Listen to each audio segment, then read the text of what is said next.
আজি আমি সদৌ আদিবাসী ছাত্ৰ সন্থা ওদালগুৰি জিলা সমিতিয়ে ডিমাকুচি আশা ভৱনত আমি বিশেষ কাৰণত সংবাদমেলৰ আয়োজন কৰিছো।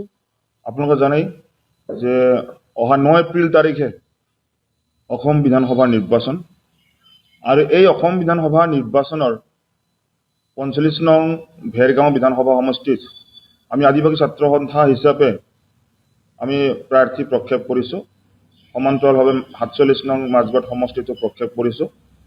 এতিয়া কথা হ'ল যে এইবেলি বিধানসভা নিৰ্বাচনত আদিবাসী ছাত্ৰ সন্থাই পোনপটীয়াকৈ নিৰ্বাচনত নামি পৰিছে। ৰাজনৈতিক যুদ্ধ আমি আৰম্ভ কৰিছো, আৰু এই ৰাজনৈতিক যুদ্ধ হিচাপত আমি অসমত বসবাস কৰি থকা শোষিত নিষ্পেষিত এই আদিবাসীসকল যুগ যুগ ধৰি আজি বঞ্চনা হৈ আছে, আৰু সেই হিচাপত আমাৰ যি আদিবাসী জনগোষ্ঠীৰ যিখিনি জ্বলন্ত সমস্যাবিলাক আজিৰ তাৰিখলৈকে সমাধান হোৱা নাই, আৰু সেই বিকল্প হিচাপত আমি আমাৰ ইছ্যুবিলাক যাতে বিধানসভাৰ মজিয়াত উত্থাপন যাতে হয়, তেনেকুৱা এগৰাকী জনপ্ৰতিনিধি, তেনেকুৱা কিছুমান জনপ্ৰতিনিধিক আমি এইবাৰ বিধানসভা নিৰ্বাচনত আমি জয়যুক্ত কৰাই আমি বিধানসভাৰ মজিয়ালৈকে আমি পঠাবৰ কাৰণে আমি ইতিমধ্যে আমি সিদ্ধান্ত লৈছো। আৰু সেই হিচাপত আপোনালোকে নিশ্চয় দেখিবলৈ পাইছে আমি পোনপটীয়াকৈ নিৰ্বাচনত যিকোনো নিৰ্বাচনী সভাই হওক, নিৰ্বাচনী কাৰ্যালয়বিলাকতে হওক, আমি পোনপটীয়াকৈ ভাষণ ৰাখিছো, পোনপটীয়াকৈ আমি ৰাইজৰ মাজত সোমাই গৈছো আৰু ৰাইজক বুজাব ধৰিছো। এতিয়া কথাটো হ'ল যে জয় ভাৰত পাৰ্টি আৰু JMM মোৰ সমৰ্থিত প্ৰাৰ্থী ভেৰগাঁও সমষ্টিত আমি প্ৰভাত দাস পানিকাদেৱক মুকলিকৈ সমৰ্থন দিছো, আৰু ইতিমধ্যে আমি নিৰ্বাচনীৰ যিখিনি কাম কাজ আমি ইতিমধ্যে আগুৱাই লৈ গৈছো। আৰু সেই হিচাপত অহা 9 এপ্ৰিল তাৰিখে নিৰ্বাচন, আৰু আজি 7 তাৰিখ, আৰু এই 7 তাৰিখে যিহেতুকে নিৰ্বাচনৰ যিখিনি প্ৰচাৰ, এই প্ৰচাৰ অন্ত দিন, আৰু সেই হিচাপত আজি আমি ভেৰগাঁও সমষ্টিবাসী ৰাইজক আমি ক'ব বিচাৰিছো যে আমি সকলোৱে জানো যে এই অঞ্চলত আমি বহু কষ্টৰে আমি বসবাস কৰি আহিছো, কিন্তু আজি তাৰিখলৈ কোনো এগৰাকী বিধায়কে হওক বা কোনো সাংসদে হওক আমাৰ সমস্যাবিলাক সমাধান কৰিবৰ কাৰণে সক্ষম হোৱা নাই। ভাৰত ভূটান সীমান্ত অঞ্চলত যিমান জৰ্জৰিত সমস্যাবিলাক আছে, এই সমস্যাবিলাক আজি তাৰিখলৈ সমাধান হোৱা নাই। আৰু সেই হিচাপত আজি আমি ক'ব বিচাৰিছো যে ভেৰগাঁওবাসী ৰাইজক বা সমষ্টিবাসী ৰাইজক যে এগৰাকী বলিষ্ঠ নেতা প্ৰভাত দাস পানিকাদেৱক এইবুলি আমি আগুৱাই দিছো। এই কাৰণেই যে আমি জেনেৰেল যিখিনি মানুহ আছো, এই জেনেৰেল মানুহখিনি বা জেনেৰেল যিখিনি সংগঠন আমি আছো, জাতীয় সংগঠনবিলাক, তেওঁলোককো আমি আহ্বান জনাব বিচাৰিছো যে ইতিমধ্যে চৰকাৰে 125th এমেণ্ডমেণ্ট বিল যিটো পাছ কৰিবৰ কাৰণে যিটো তেখেতসকলে তৎপৰ হৈছে, আৰু সেই 125th এমেণ্ডমেণ্ট বিলত কি আছে, আৰু এই 125th এমেণ্ডমেণ্ট বিল যদি সংশোধন হয় তেতিয়াহ'লে এনেকুৱা ধৰণৰ এটা পৰিৱেশ আহিব যে 1 নেশ্যন 1 ইলেকশ্যন, এই যিটো প্ৰক্ৰিয়া যদি হয় তেতিয়াহ'লে কিন্তু আমাৰ যিটো জীৱন সম্পত্তিৰ যিটো নিৰাপত্তা হ'ব লাগিব, ৰাজনৈতিক যিটো অধিকাৰ আমাৰ থাকিব, সম্পূৰ্ণ কিন্তু খৰ্ব হ'ব। এই কথাখিনি আমাৰ জেনেৰেল মানুহখিনি কিন্তু বুজি পোৱাটো ভাল।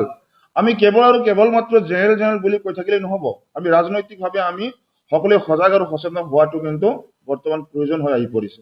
এই কাৰণেই প্ৰয়োজন হৈছে যে আমি আমাৰ যিখিনি জনগোষ্ঠীয় যিখিনি সমস্যাবিলাক আছে, সেই সমস্যাৰ আজিবিলাক কোনোবা এটা চৰকাৰে বা শাসকীয় যিখিনি চৰকাৰে, এই চৰকাৰবিলাকে আচলতে সমাধান কৰিব পাৰিছেনে? আমাৰ যিখিনি আমাৰ দুখ বিপদ, যিখিনি সুখ দুখৰ সময়ত যিখিনি তেখেতসকলে আহি আমাৰ সৈতে সহভাগী হ'ব লাগিছিল, সেইখিনি জানো হৈছে?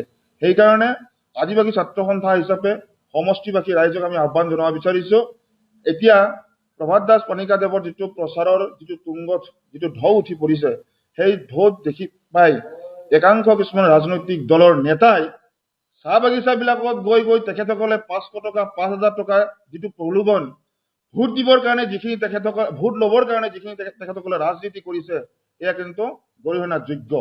কাৰণ আজিৰ তাৰিখতো চাহ বাগিচা অঞ্চলত বসবাস কৰি থকা সেই চাহ শ্ৰমিকসকল কিন্তু বুৰ্বক হৈ থকা নাই।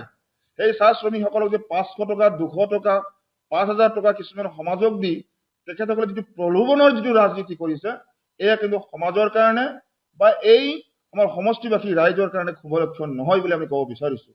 কাৰণ আমি যিগৰাকী প্ৰাৰ্থীক আমি সমৰ্থন কৰিছো তেখেতে ইতিমধ্যেই সংবাদ মাধ্যম বিলাকত আপোনালোকে নিশ্চয় দেখিবলৈ পাইছে আমি স্বচ্ছ আৰু নিকা ৰাজনীতি আৰু স্বচ্ছ আৰু নিকা ভাৱমূৰ্তিৰে আজি আমি ৰাজনীতি কৰিবৰ কাৰণে আহিছো। আমাৰ জ্বলন্ত সমস্যাবিলাক কি আছে, স্থানীয় যিখিনি সমস্যাবিলাক, সেই সমস্যাবিলাক কি ধৰণে অনাগত দিনত এগৰাকী বিধায়ক হিচাপে তেখেতে সমাধান কৰিব পাৰে, সেই ক্ষেত্ৰত তেখেতে বক্তব্যবিলাক আজি ৰাখি আহিছে। কিন্তু আমি দেখিবলৈ পাইছো কিছুমান ঠাইত এনেকুৱা ধৰণৰ একাংশ ৰাজনৈতিক দলৰ নেতাবিলাকে ৰাইজৰ মাজত সোমাই টকা পইচা বিলাই ৰাইজক ভাবুকি প্ৰদান কৰি আহিছে যে ধেনু তেখেতসকলক ভোট নিদিলে কোনোবা হয়তো অৰুণোদয় কাটি দিয়া হ'ব, চৰকাৰী আঁচনি কাটি দিয়া হ'ব, এনেকুৱা ধৰণৰ যি ভাবুকি প্ৰদান কৰিছে এয়া কিন্তু আমাৰ কাৰণে আচৰিত ধৰণৰ কথা আমি দেখিবলৈ পাই আছো। গতিকে আমি ৰাজনৈতিক দলৰ নেতাসকলক আমি আদিবাসী ছাত্ৰ সন্থা হিচাপে সকীয়াই দিব বিচাৰিছো যে যিসকল ৰাজনৈতিক নেতাই আজি প্ৰলোভনৰ যিটো ৰাজনীতি আৰম্ভ কৰিছে সেই ৰাজনীতি বন্ধ কৰিব লাগে।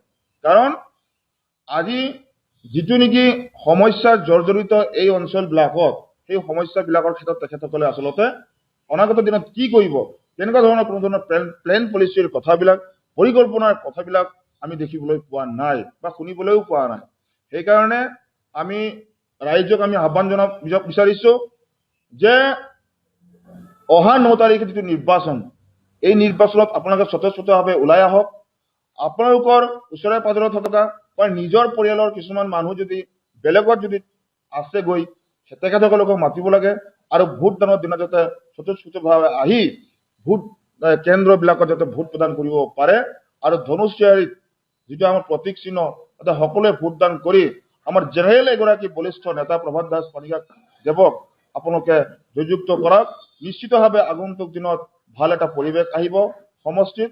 সমান্তৰালভাৱে আমি দেখিবলৈ পাই আহিছো যে একাংশ কিছুমান ব্যক্তিয়ে ৰাজনৈতিক নেতাৰ ছত্ৰছায়াত পৰি আজি হয়তো বহুত তেনেকুৱা কিছুমান আদিবাসী যুৱকে হওক বা কিছুমান আদিবাসী ব্যক্তিয়ে হওক তেখেতসকলে হয়তো কিছুমান ঠাইত বেলেগ কিছুমান ৰাজনৈতিক দলৰ সৈতে মিতিৰালি কৰি বিভ্ৰান্তি কৰিবৰ কাৰণে চেষ্টা কৰিছে।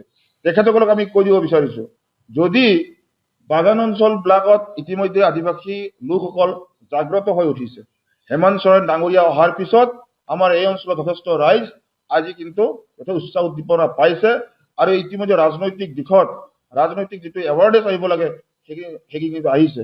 আজি কল্পনা সোৰেন ডাঙৰীয়ানী আমাৰ মাজত আহি যথেষ্ট উৎসাহ উদ্দীপনাৰ কথাবিলাক তেখেতে কৈ গৈছে যে নিজৰ জাতি আৰু মাটি যদি বচাব লাগে তেতিয়া নিশ্চিতভাৱে প্ৰভাত দাস পানিকা বা জয় ভাৰত পাৰ্টি বা জেএম ধৰণৰ দলক ভোট আপোনালোকে প্ৰদান কৰক।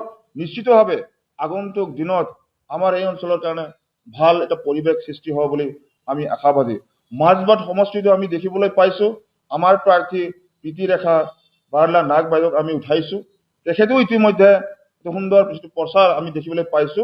তাত থকা চৰণ বড়ো ডাঙৰীয়াও কিন্তু থৰহৰি কম্পমান হৈছে। গতিকে আমি ক'ব বিচাৰিছো তাতেও কিছুমান আদিবাসী মানুহ কিছুমান হয়তো বেলেগ বেলেগ দলবিলাক আছে, আমি তেখেতসকলক আমি ক'ব বিচাৰিছো আপোনালোকে দল কৰক, তাতে আমাৰ কোনো আপত্তি নাই, কিন্তু জাতিৰ সংকটৰ সময়ত তেখেতসকলে আহিব লাগে। জাতিৰ যিহেতুকে জাতিৰ অস্তিত্বৰ কথা আছে, এই জাতিৰ অস্তিত্বৰ কথা ভাবি তেখেতসকলে ওলাই আহিব লাগে আৰু আমাৰ হয়তো সংগ দিব লাগে। কাৰণ ৰাজনীতি আজি আছে কালি নাথাকিবও পাৰে, কিন্তু জাতিটো সদায় থাকিব। গতিকে জাতি আগত স্থান দিয়াটো আচলতে দৰকাৰ। গতিকে যিসকলে কুটিল ৰাজনীতি কৰিব বিচাৰিছে তেখেতসকলকো আমি সকীয়াব বিচাৰিছো যে আদিবাসী জনগোষ্ঠীৰ মাজত আহি মানে বিভ্ৰান্তিকৰ কথা বতৰা কৈ আজে বাজে কথাবিলাক কৈ যাতে বিভ্ৰান্তি সৃষ্টি নকৰে তাৰ কাৰণে আদিবাসী ছাত্ৰ সন্থা হিচাপে সকীয়াই দিব বিচাৰিছো। আৰু আপোনালোকে জানে যে আদিবাসী ছাত্ৰ সন্থা হিচাপে আমি সকলো জাতি জনগোষ্ঠীক লৈ পেলাই আজি আমি ৰাজনীতিত আমি স্বতঃস্ফূৰ্তভাৱে নামি পৰিছো। বহু লোকে আজি হয়তো প্ৰভাত দাস পানিকা দেৱৰ যিখিনি তেখেতৰ স্বচ্ছ আৰু ৰাজনীতিক ভাল পায় বহুতে আগুৱাই আহিছে, বহুতে সমৰ্থন জনাইছে। তেখেতসকলক আমি ধন্যবাদ আৰু কৃতজ্ঞতা জ্ঞাপন কৰিছো, কিয়নো এইবেলি ভেৰগাঁও সমষ্টিত আমি এগৰাকী সুন্দৰ ব্যক্তি এগৰাকী পাইছো, যিগৰাকী ব্যক্তি নেকি স্বচ্ছ আৰু নিকা ভাৱমূৰ্তিৰে ৰাজনীতি কৰিব আহিছে আৰু বিধানসভাৰ মৰ্যাদাত তেনেকুৱা এগৰাকী ব্যক্তিক যদি আমি পঠিয়াব পাৰো নিশ্চিতভাৱে আমাৰ সমস্যা ৰাজিবিলাক হয়তো আগন্তুক দিনত তেখেতে উত্থাপন কৰি সমস্যা সমাধান কৰাৰ কাৰণে যিখিনি চেষ্টা কৰিব লাগে সেইখিনি হয়তো নিশ্চিতভাৱে কৰিব। সেইকাৰণে 9 তাৰিখে যিসকল ভোটাৰ ৰাইজে ভোট প্ৰদান কৰিব তেখেতসকলক আমি আদিবাসী ছাত্ৰ সন্থাৰ তৰফৰ পৰা আন্তৰিক শুভেচ্ছা জ্ঞাপন কৰিছো। সকলোৱে যাতে নিকা ভাৱমূৰ্তি লৈ সকলোৱে যাতে মানে সুন্দৰ এটা ভাৱমূৰ্তি লৈ আহি ভেৰগাঁও সমষ্টিত যিগৰাকী JMM আৰু জয় ভাৰত পাৰ্টিৰ যি সমৰ্থিত বা মনোনীত যিগৰাকী প্ৰাৰ্থী প্ৰভাত দাস পানিকাদেৱক আপোনালোকৰ যি বহুমূলীয়া ভোট প্ৰদান কৰক। ধনুক আৰু কাঁড়ৰ চিনত আপোনালোকে বহুমূলীয়া ভোট প্ৰদান কৰি তেখেতক বিপুল ভোটত জয়যুক্ত কৰাবৰ কাৰণে আমি সমষ্টিবাসী ৰাইজক আমি আহ্বান জনাইছো। সমান্তৰালভাৱে মাজবাট সমষ্টিত যিগৰাকী প্ৰাৰ্থী আমাৰ প্ৰীতিৰেখা বাৰ্লা নাগ বাইদেউ আছে তেখেতকো ধনুক কাঁড়ৰ ছবিত আপোনালোকৰ বহুমূলীয়া ভোট প্ৰদান কৰি তেখেতক বিপুল ভোটত জয়যুক্ত কৰাবৰ কাৰণে আমি সমষ্টিবাসী ৰাইজক আহ্বান জনাইছো।